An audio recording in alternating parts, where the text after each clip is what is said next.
Hello hello hello and welcome back to Win Science. आज के topic का नाम है डाइवर्सिटी इन लिविंग ऑर्गेनिजम्स। ये है क्लास 9th का सीबीएसई का चैप्टर और ये काफ़ी ज़्यादा इंटरेस्टिंग, काफ़ी ज़्यादा छोटा सा लेकिन बहुत ज़्यादा सिग्निफिकेंट टॉपिक मैं कहना चाहूँगा इसको, बिकॉज़ यही है बेसिस कि हम साइंस क्यों पढ़ रहे हैं। यही चीज़ है कि हमें एनिमल्स और प्लांट्स इतने इंटरेस्टिंग और इतनी ज़्यादा डाइवर्सिटी में क्यों मिलते हैं देखने के लिए। तो बिना किसी कोई विलंब किए चालू करते हैं आज का part, diversity in living organisms chapter का। आपको भी बहुत ज़्यादा मज़ा आएगा, मुझे भी ये पढ़ाने में बहुत ज़्यादा मज़ा आएगा। चैप्टर थोड़ा सा लंबा होगा, लेक्चर लंबा होगा, बट बिकॉज एक ही चैप्टर एक ही क्लास में हमें ये फिनिश करना है, आधा चैप्टर, इसलिए थोड़ा सा लंबा होगा, शायद 1 आवर 5 मिनट्स 1 आवर 6 मिनट्स का। लेकिन इस लेक्चर को देखने के बाद आपके 99% जो डाउट्स है वो क्लियर हो जाएंगे। 1% डाउट्स फिर भी अगर बच रही है तो आप एक बार और अपनी एनसीईआरटी की टेक्स्ट बुक ठीक से पढ़ लीजिए, सारे के सारे डाउट क्लियर हो जाएंगे। इस चैप्टर में से ओलंपियाड में एक सवाल बनता है, बिकॉज़ ये चैप्टर बहुत ज़्यादा स्टूडेंट्स इग्नोर करेंगे। आपको नहीं करना, बोर्ड्स में भी बहुत अच्छे अच्छे क्वेश्चंस, आई मीन एग्ज़ाम्स में भी स्कूल के बहुत अच्छे अच्छे क्वेश्चंस आ रहे हैं इस टॉपिक से। तो मुझे एक बताओ कि इतनी सारी, अब हम चैप्टर में घुस रहे हैं, मुझे बताओ इतनी सारी स्पीशीज़ है, मतलब इतने सारे प्राणी हैं, इतने सारे एनिमल्स हमारे आजू बाजू है, तो फिर हम मैं इतने सारे एनिमल्स को मतलब हम क्लासिफाई कैसे करेंगे, है ना। चलो मुझे ये बताओ कि आप पढ़ोगे कैसे इतने सारे एनिमल्स एक साथ। हाथी के 4 पाँव हैं तो फिश का एक भी पाँव नहीं, तो आप इन सभी को पढ़ोगे कैसे, सोच लो कैसे पढ़ोगे। तो कैसा है ना, हम एक साथ पूरे के पूरे हर एनिमल को पढ़ नहीं सकते, लेकिन हम कुछ ग्रुप ऑफ एनिमल्स को पढ़ सकते हैं जिनको एक ग्रुप में हम डालेंगे based on their common characteristics. अब आप कहोगे सर कॉमन कैरेक्टरिस्टिक्स मतलब क्या। तो देखो, जैसे मुर्गियाँ, जिस तरह से मुर्गियाँ है उसी तरह से डक्स है। डक्स भी 2 पाँव पे चलेंगे, मुर्गियाँ भी 2 पाँव पे चलेंगी। उसी तरह से और कौन कौन से हैं, जो स्पैरोज़ है वो 2 पाँव पे चलेंगे। उन सभी के डक स्पैरो और चिकन के लेग्स भी है, विंग्स भी है। तो जिन एनिमल्स के विंग्स है, तो विंग एक कैरेक्टरिस्टिक बन जाता है क्लासिफिकेशन का। तो हम ऐसे भी क्लासीफाई कर सकते हैं कि जिन एनिमल्स को विंग्स है उन्हें सेपरेट बुलाओ, तो इसमें सारे के सारे बर्ड्स आ जाएंगे। फिर आप और एक कैरेक्टरिस्टिक लगाओगे, जैसे जिन एनिमल्स को समझ लेते हैं कि जिन एनिमल्स जो एनिमल्स ज़्यादा टाइम के लिए उड़ सकते हैं वो एक साइड पे आ जाओ, तो वो भी एक कैरेक्टरिस्टिक्स बन जाता है। जिन एनिमल्स के 4 पाँव है, जो एनिमल्स 4 पाँव पे चलते हैं वो सेपरेट आ जाओ। अब देखो, तो इस तरह से अलग अलग कैरेक्टरिस्टिक्स के बेसिस पे हम एनिमल्स के ग्रुप्स बना सकते हैं। अब मैंने ये आपको क्यों बताया, क्योंकि इस चैप्टर में हम जो हमारे आसपास के प्राणी हैं, जो पेड़ है पौधे हैं, उन्हें क्लासिफिकेशंस में बांट बांट कर स्टडी करेंगे। अब हमें ये तो क्लियर हुआ कि हम क्लासीफाई करेंगे, लेकिन हम क्लासीफाई क्यों करेंगे, तो इसका जवाब है ताकि हमें अच्छी तरह से उन एनिमल्स की स्टडी कर सके।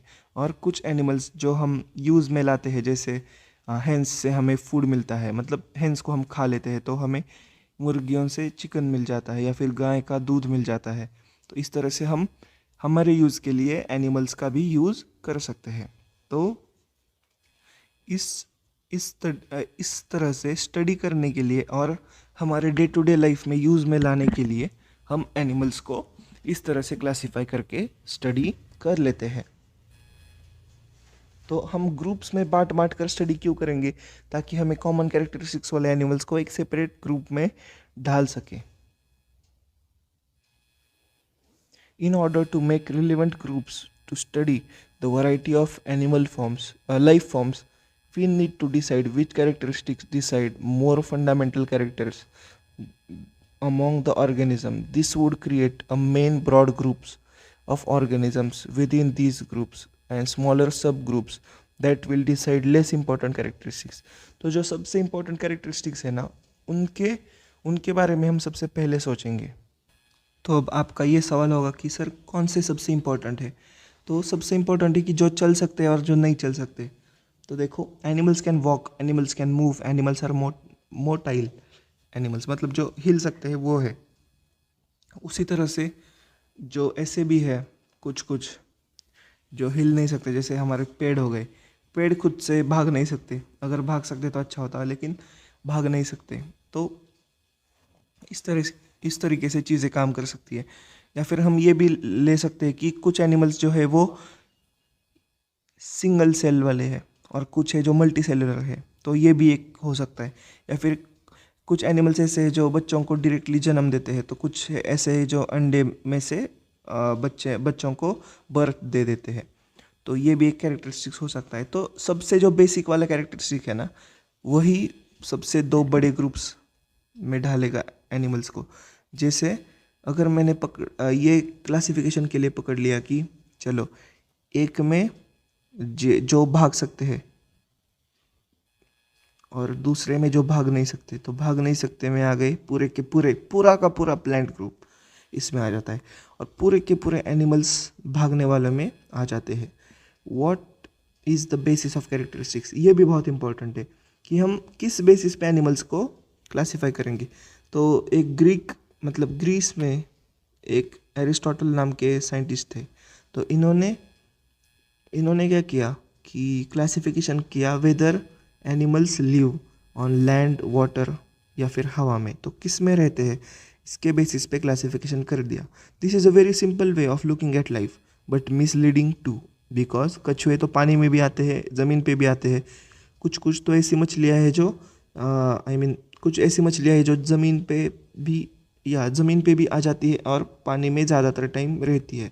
या फिर हमारे बर्ड्स हो गए, बर्ड्स मतलब क्रेन्स, फ्लेमिंगोज, वो हवा में भी उड़ते हैं, लैंड पे भी चलते हैं, पानी में हंट करते हैं फिशेस को। This is a very simple but misleading thing. Animals that live in sea, including corals, whales, octopuses, starfishes, and sharks, we can immediately see that these are very different from each other. हाँ, जो पानी में रह रहे वो भी एक दूसरे से काफ़ी ज़्यादा अलग है। तो फिर हमें क्या करना चाहिए? Therefore we need to decide which characteristic is to be used as the basis of making a broadest division. तो फिर हमें देखना पड़ेगा कि कौन सा कैरेक्टर यूज़ कर सकते हैं ताकि हम ब्रॉडेस्ट डिवीजन बना सके। तो हमने क्या किया, सिर्फ एक कैरेक्टरिस्टिक नहीं लिया, तो सेट ऑफ कैरेक्टरिस्टिक्स ले लिया जिनके बेसिस पे हमने सब ग्रुप्स बनाए, और फिर इन डिविजन्स को क्लासिफिकेशन की प्रोसेस में मदद में लेते हुए एक कैरेक्टरिस्टिक एट अ टाइम ऐसे कर करके हमने एनिमल्स को क्लासिफाई किया।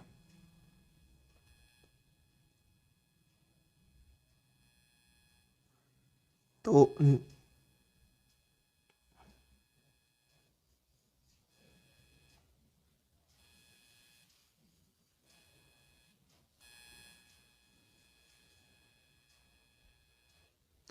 इस तरीके से हमने क्लासिफाई कर लिया।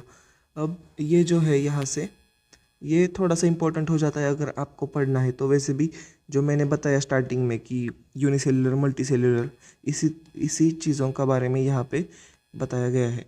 क्लासिफिकेशन एंड इवोल्यूशन, मतलब इवोल्यूशन में आपको एक लाइन में बता देता हूँ। पहले हम बंदर थे, बंदर से हम ह्यूमंस में बन गए। ह्यूमन कुछ एस्ट्रेलोपिथेकस वो, तो बंदर में से धीरे धीरे धीरे हम क्या हो गए, एक पूरे के पूरे ह्यूमन में बन गए। लेकिन किसी एक टाइम पे बंदर भी एक यूनिसेलुलर ऑर्गेनिज्म होगा ना।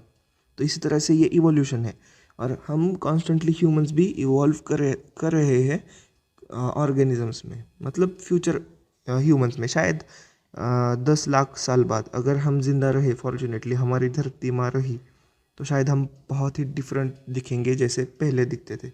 Classification evolution, all living things are identified and categorize on the basis of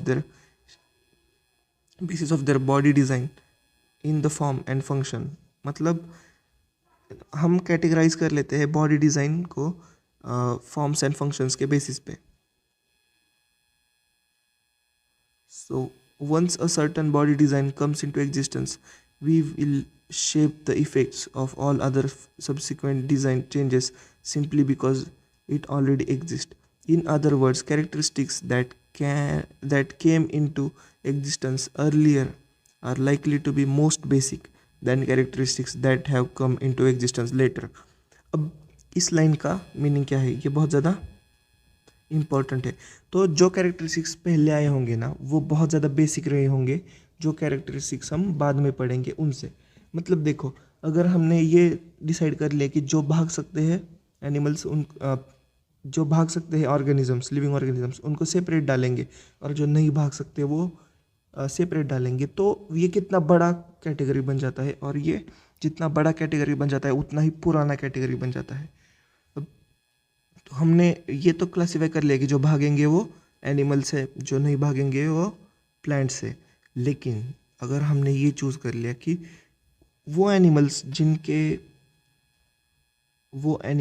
जिनके सीड्स के ऊपर कवर है, और वो एनिमल्स जिनका सीड नेकेड है, तो ये कितना ज़्यादा एडवांस्ड क्लासिफिकेशन हो जाता है, राइट।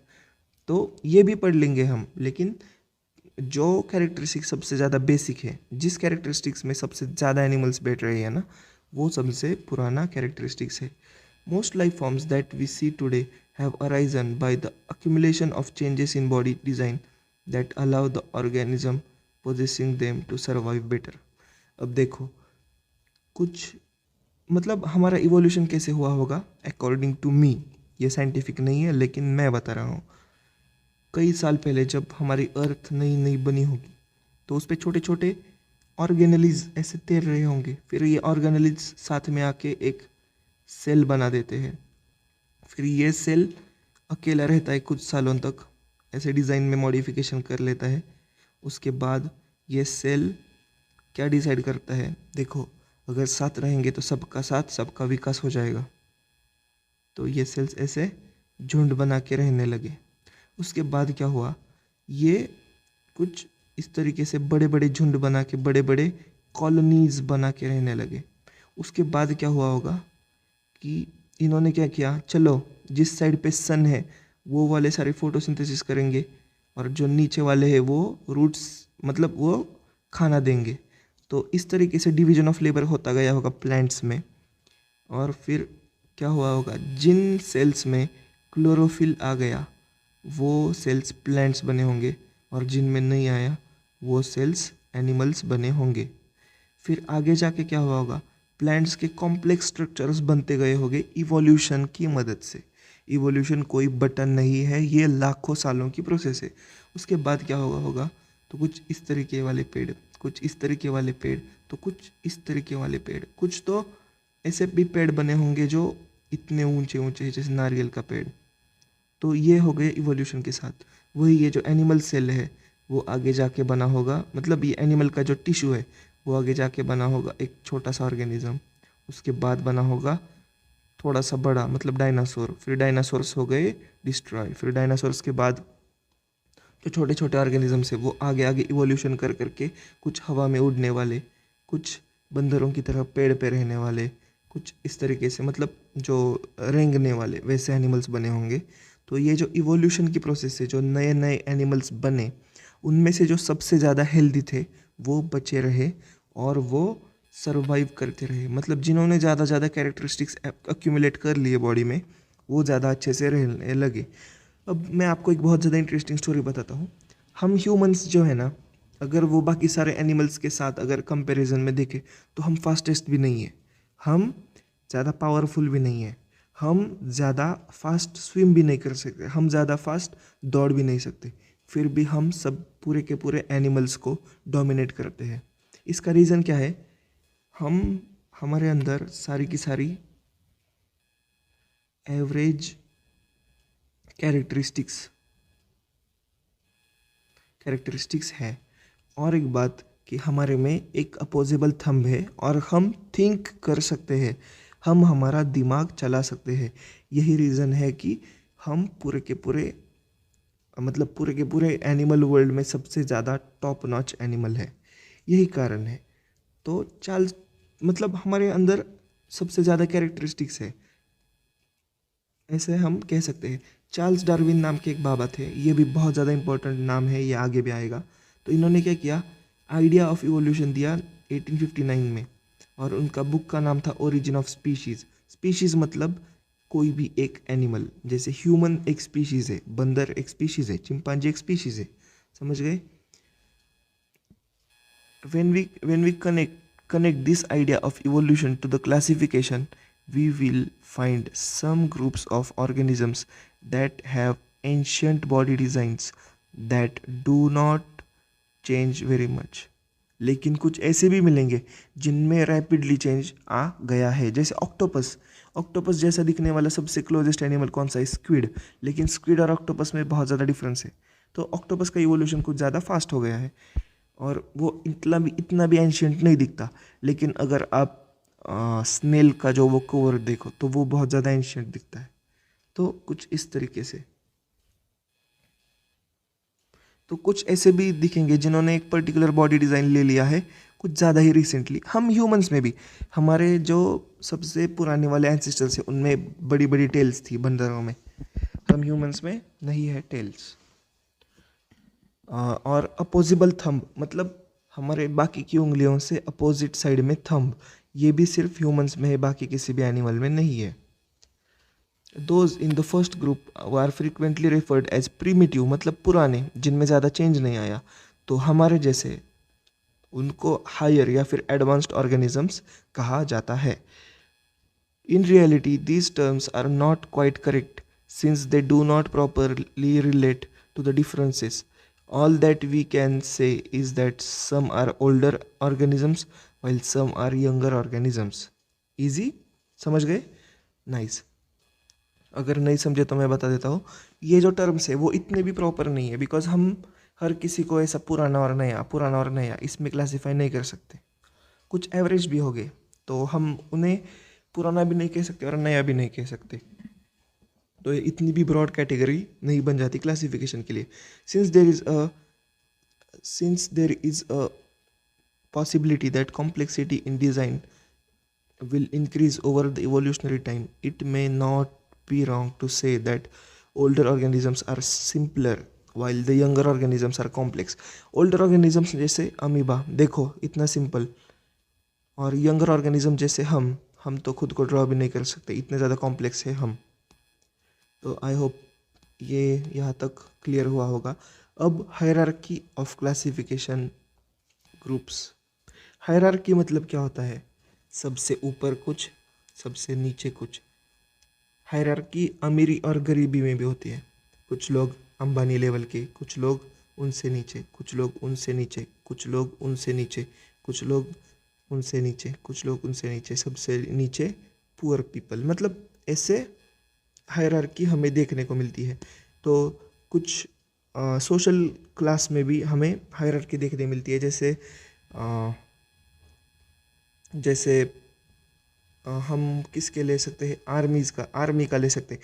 आर्मी में भी हायरार्की होती है। एक होता है कर्नल साहब, उनके ऊपर कुछ ज़्यादा ही बड़े बड़े डायरेक्टर्स आर्मी के, और उनके नीचे आ जाते हैं हमारे जवान, उनके नीचे आ जाते हैं। मतलब ऐसे हायरार्की बनी रहती है क्लासिफिकेशन की भी। क्लासिफिकेशन में कुछ एनिमल्स ऊपर है, कुछ एनिमल्स नीचे है।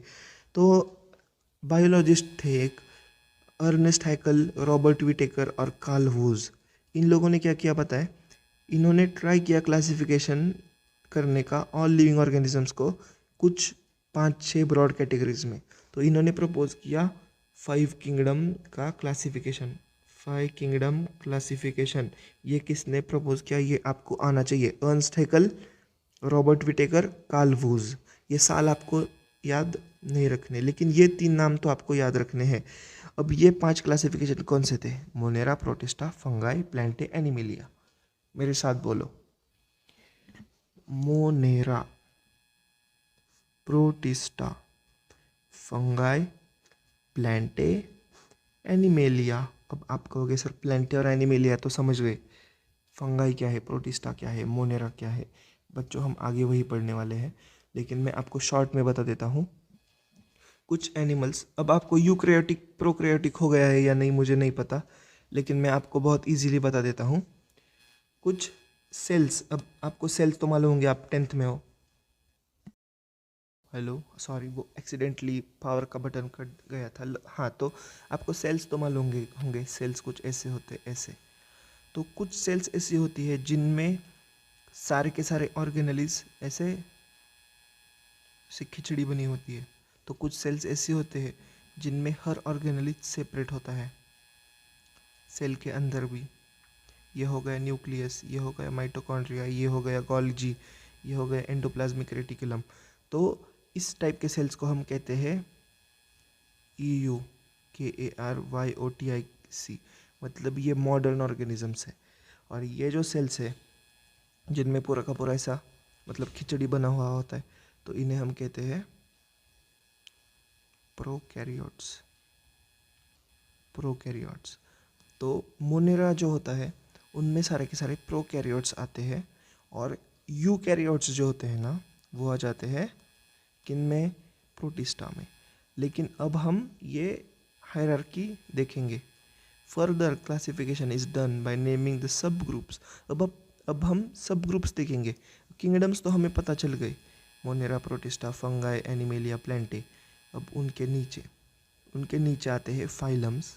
फाइलम्स के नीचे आते हैं क्लासेस। क्लासेस के नीचे आते हैं ऑर्डर। ऑर्डर के बाद आती है एनिमल्स की फैमिली। फैमिली के अंदर आते हैं जीनस, और सबसे बेसिक में आ जाता है स्पीशीज़।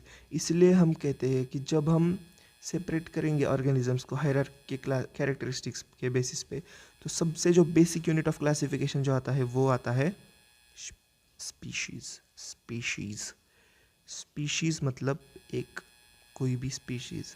जैसे ह्यूमंस का स्पीशीज़ है, आई मीन ह्यूमंस एक स्पीशीज़ है, चिंपांजीज एक स्पीशीज़ है, एलिफेंट एक स्पीशीज़ है, चीता एक स्पीशीज़ है, लायन में भी जो एशियाटिक लायंस है वो एक स्पीशीज़ है, जो बाहर वाले कोई भी लायंस होंगे वो दूसरी स्पीशीज़ है, स्नो लेपर्ड और एक अलग स्पीशीज़ है, चीता एक और स्पीशीज़ है, इंडियन एलिफेंट एक और स्पीशीज़ है, अफ्रीकन एलिफेंट एक और स्पीशीज़ है, टॉर्टोइज एक और स्पीशीज़ है, टर्टल एक और स्पीशीज़ है। उसमें भी जो बड़े वाले टर्टल्स आई मीन बड़े वाले टॉर्टोइज है वो अलग स्पीशीज़ है। जो ऐसे टॉर्टोइज जो बहुत ज़्यादा क्यूट दिखेंगे वो एक अलग स्पीशीज़ है। जो बहुत ही ज़्यादा बड़े बड़े होंगे वो एक अलग स्पीशीज़ है। राइनोसोरस एक अलग स्पीशीज़ है। अगर मैं ऐसे करते बैठा तो आई मीन बहुत ज़्यादा टाइम लग जाएगा, लेकिन आई होप आप समझ गए होंगे कि स्पीशीज़ क्या है। अब आप कहोगे सर मेरा डॉग जो है वो जर्मन शेफर्ड है और मेरे दोस्त का डॉग है वो लैब्राडोर है, तो वो कौन सी स्पीशीज़ है?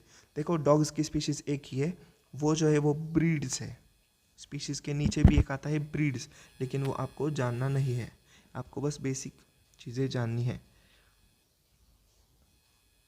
Important characteristics of 5 kingdom classification of Whittaker are as follows. तो इम्पोर्टेंट जो है वो स्टेप ये है, मोनेरा, प्रोटिस्टा नीचे आ जाता है, फंगाई कहाँ पे चला गया? प्रोटिस्टा, ये देखो ये रहा फंगाई, ये रहा प्लांटे, ये रहा एनिमेलिया। अब हम बस वो बेसिक बेसिक पढ़ेंगे और फिर आज का अध्याय स्टॉप करेंगे। तो मोनेरा क्या होता है? This organisms do not have well defined nucleus और ऑर्गेनेलिस, जो मैंने बताया खिचड़ी बना होता है उनके अंदर। Nor do any of them show multi cellular organisms body design, मतलब इनमें मल्टी सेलुलर बॉडी डिज़ाइन नहीं होता, मतलब ये सिंगल रहते हैं। On other hand, they show diversity based on other characteristics. Some of them have cell wall while some do not. तो इनमें वैरायटी आ जाती है सेल वॉल्स में और अदर डाइवर्सिटीज़ के बेसिस पे। मतलब किन किन लोग ऐसे भी होंगे जिनमें सेल वॉल होगा तो कई ऐसे भी होंगे जिनमें सेल वॉल होगा ही नहीं. ऑफ कोर्स हैविंग और not having cell wall has very different effects on body design. Here from having or not having cell wall in multicellular organisms, the mode of nutrition organism is either synthesizing their own food, autotrophic है या फिर ये heterotrophic है.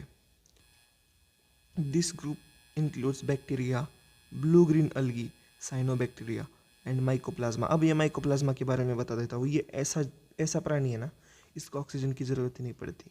ये ऐसा प्राणी है ना जिसके पास सेल वॉल ही नहीं है. ये इतना छोटा प्राणी है ना कि आप इमेजिन भी नहीं कर सकते. इतना छोटू सा एनिमल है.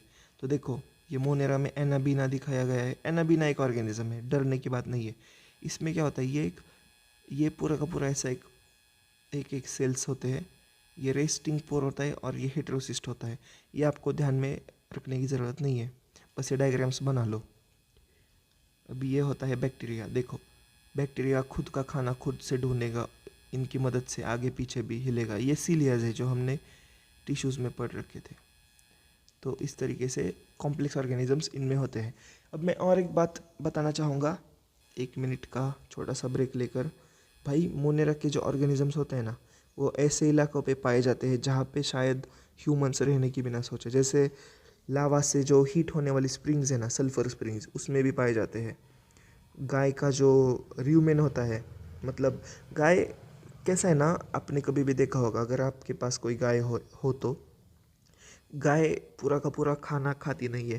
गाय क्या करती है, पूरा का पूरा पहले ठूस लेती है, फिर आराम से बाहर निकाल के चबा चबा के अंदर फूड पाइप के अंदर से डाल लेती है. तो वहाँ पे नाइट्रोजन वहाँ पे मीथेन वाला जो होता है ना, मीथेनोजेन नाम है बैक्टीरिया का. तो मीथेनोजेंस वहाँ पे भी रहते हैं उसके र्यूमेन के अंदर, क्योंकि उन लोगों को ऑक्सीजन से तो कोई मतलब होता नहीं है प्रैक्टिकली. तो वो लोग कई और चीज़ों से भी, केमिकल्स से भी एनर्जी बना के जी लेते हैं. प्रोटिस्टा जो होता है उनमें यूनिसेलुलर यूकैरियोटिक एनिमल्स मिलते हैं. यूकैरियोटिक मतलब ट्रू, यू मतलब ट्रू, कैरियोटिक मतलब कैरियोटिक मतलब न्यूक्लियस, मतलब ट्रू न्यूक्लियस वाले organisms. Some of these organisms use appendages, मतलब इनमें भी अपेंडेजेस होते हैं. हेयर लाइक सिलिया या फिर वीप लाइक फ्लैजेला भी होते हैं. Their mode of nutrition is autotrophic और heterotrophic. Example are algae, diatom and protozoans. अब प्रोटोजुआस मतलब क्या, वही ऑर्गेनिजम्स जो हमें डिसेंट्री करवाते हैं, वही ऑर्गेनिजम्स जो हमें और भी कई सारे स्लीपिंग सिकनेसेस वगैरह ऐसे सिकनेसेस देते हैं. अलगी मतलब वही चीज़ जो नदी के बॉर्डर पे उग जाता है, वो ग्रीन ग्रीन ग्रास नहीं होता, वो स्लिपरी जो चीज़ होती है ना, वो दैट इज़ अलगी. डायटम्स सी में ऐसे पड़े रहते हैं, मतलब वो हमेशा के लिए ऐसे आराम से पड़े रहेंगे, उनको कुछ लेना देना नहीं है. जिस तरफ वाटर उन्हें ले जाएगा उस तरफ ये चले जाते हैं. तो आओ यार देखते हैं हम कुछ यूकैरियोट्स, मतलब प्रोटिस्टा. पैरामीशियम, देखो ये पैरामीशियम है. इसके ऊपर जो ये जो सिलियाज है ना, इनकी मदद से क्या करेंगे, अगर यहाँ पे खाना है ना, इस खाने को यहाँ से ऐसे लाएंगे. इस गलेट नाम है इस पूरे कैविटी का. तो इस कैविटी के अंदर डालेंगे, फिर ये देखो खाना, तो ये ऐसे खा लेते हैं. देखो इनमें पूरा का पूरा न्यूक्लियस है ना, न्यूक्लियस है. ऑर्गेनेलिस भी आपको दिख जाएंगी. ये वेस्ट प्रोडक्ट्स भी बाहर डाल रहा है. अमीबा का फोटो देखो, पूरा का पूरा न्यूक्लियस है, साइटोप्लाज्म है, ये ऑर्गेनेलिस भी है, ये कैविटी भी है, मतलब वैक्यूल भी है. तो ये बन जाता है अमीबा. यूग्लिना अब यूग्लिना मतलब ऐसा जानवर जो, मैं एक और फैक्ट बता दूंगा यूग्लिना के बारे में. ये एक्चुअली एनिमल्स और प्लांट्स के बीच में कनेक्टिंग लिंक टाइप ऑर्गेनिज्म है. ये जो है ना, जब इसके पास सनलाइट होती है तब ये फोटोसिंथेसिस कर लेता है. जब सनलाइट नहीं होती तो ये अपना ये फ्लैजेला लेकर शिकार करने निकल जाता है. ऐसा होता है यूग्लिना. ये भी आ जाता है प्रोकैरियोट्स में, सॉरी यूकैरियोट्स में, प्रोटिस्टा में. अब फंगस, मशरूम, और कौन कौन सा फंगस होता है,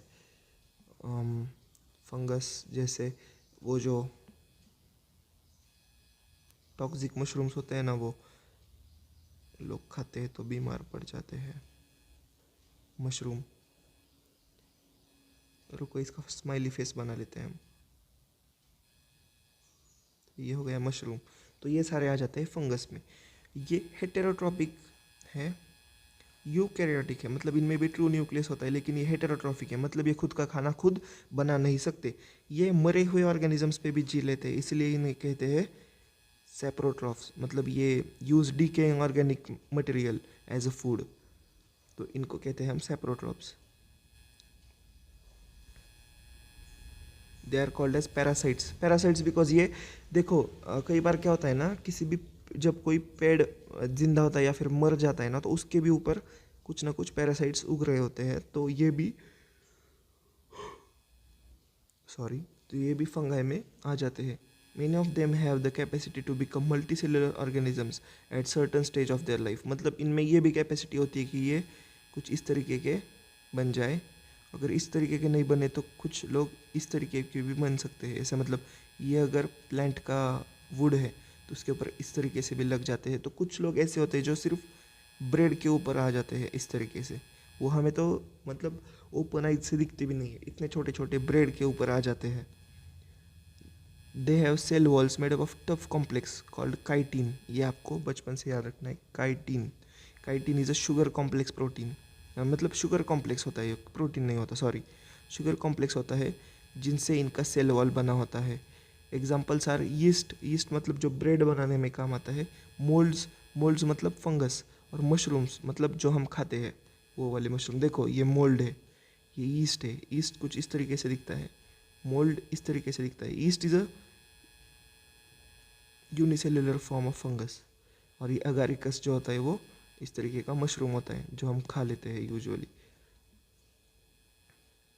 सम fungal species live in a permanent mutually dependent relationships with blue green algae, such relations are called as symbiotic.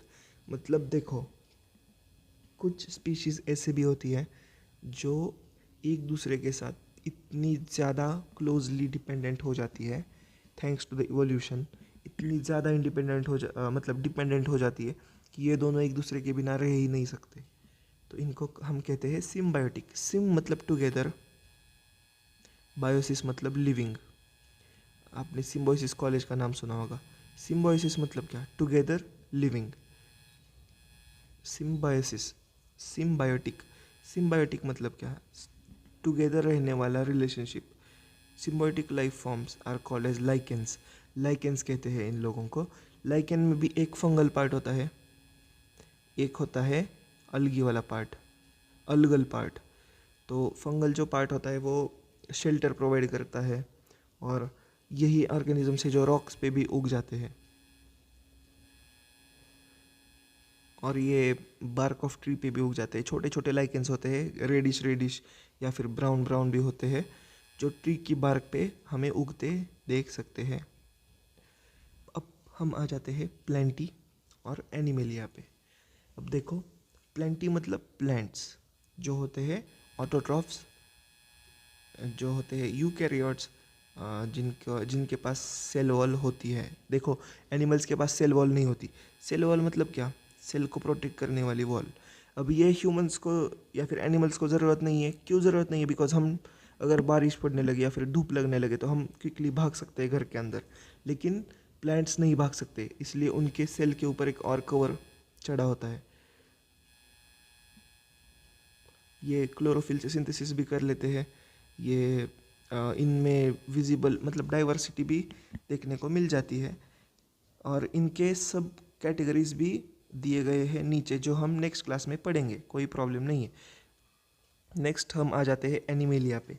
Animalia मतलब वो जिनमें सारे के सारे heterotrophs, because obviously animals can't make their own food, तो हेट्रोट्रॉप्स जो मूव कर सकते हैं, जिनमें सेल वॉल नहीं होता, सारे के सारे heterotrophs, no cell, without cell wall, multi cellular organisms आ जाते हैं, जो हम आगे पढ़ेंगे। अब इस यहाँ तक हम इस चैप्टर का पार्ट 1 एंड करेंगे। 1 मिनट में हम देख के आते हैं कितना और बचा हुआ है। तो नेक्स्ट जो टॉपिक नेक्स्ट जो क्लास होगा ना, वो थोड़ा आपका ज़्यादा समझने वाला होगा, बिकॉज ऑब्वियसली ये चीज़ें जानना आपको बहुत ज़्यादा इंपॉर्टेंट है। तो नेक्स्ट क्लास में हम कवर कर रहे होंगे एनिमलिया एंड प्लांटे के सब ग्रुप्स। अब आप कहोगे सर सब ग्रुप्स क्यों पढ़ने हैं, बिकॉज टेक्स्ट बुक में दिए गए हैं। अब तक हमने सिर्फ 5 किंगडम क्लासिफिकेशन देखा है, अब हम उसी क्लासिफिकेशन के एनिमलिया और प्लांटे को आगे लेकर जाएंगे और उनको जूम करके देखेंगे। अगर आपको इस वीडियो से वैल्यू मिला है, अगर आपको ये मशरूम भी पसंद आया है मैंने ड्रॉ किया हुआ, तो कृपया करके इस वीडियो को लाइक करें, शेयर करें, सब्सक्राइब करें चैनल को, एंड दोस्तों के साथ शेयर करें। See you in the next video. Thank you for watching win science.